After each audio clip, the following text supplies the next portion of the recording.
रे I love you more जानू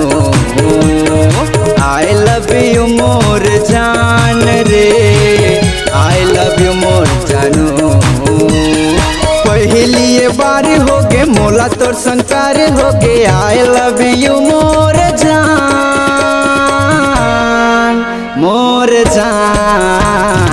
I love you more जान रे I love you more baby I love you more जान रे आई लव यू मोर जानू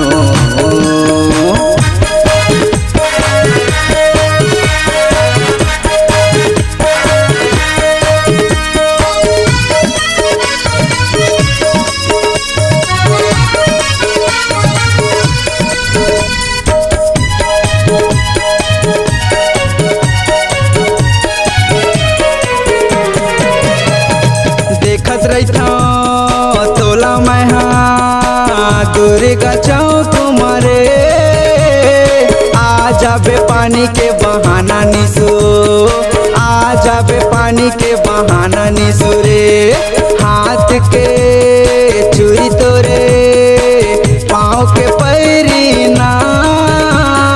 रुन झुन करके मोला बुलाए रे रुन झुन करके मोला बुलाए रे हावे सागर राज मोर नाव रे माया वाली माया करे हूँ मैं तोला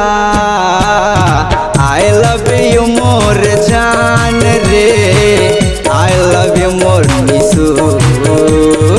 आई लव यू मोर जान रे आई लव यू मोर चंदा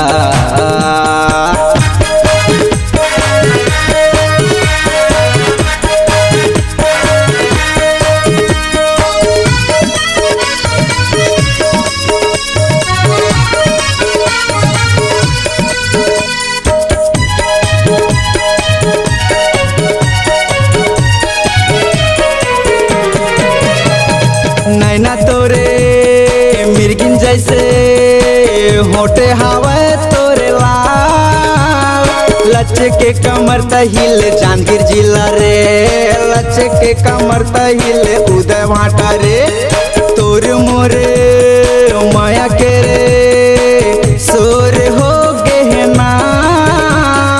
रायपुर जिला के गाँव गाँव मारे उदय भाटा के घर घर मारे रखी हम तोला रानी दिल में बैठा के मान जाना मोर बात आई लव यू मोर जान रे I love you more miss you I love you more जान रे आई लव यू मोर चंदा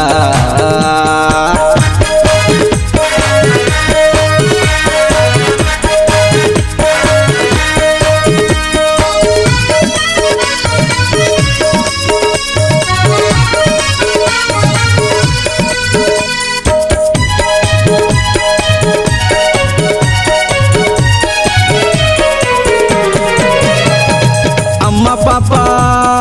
चाचा चाची कहेला पढ़ी रे तोर मोर प्रेम कहानी रानी रे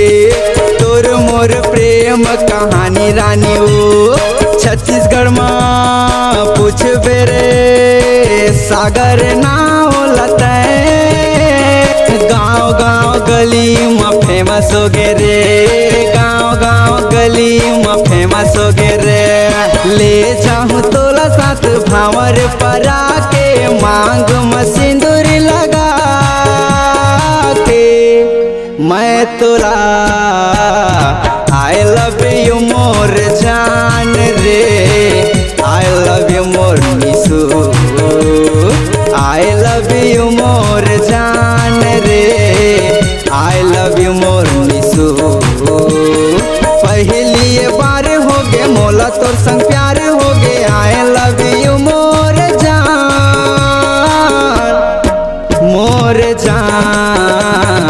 आई लव यू मोर जान रे I love you more I love you more जान वो आई लव यू मोर जानू आई लव यू मोर जान रे आई लव यू मोर जानू ते कर दई रे।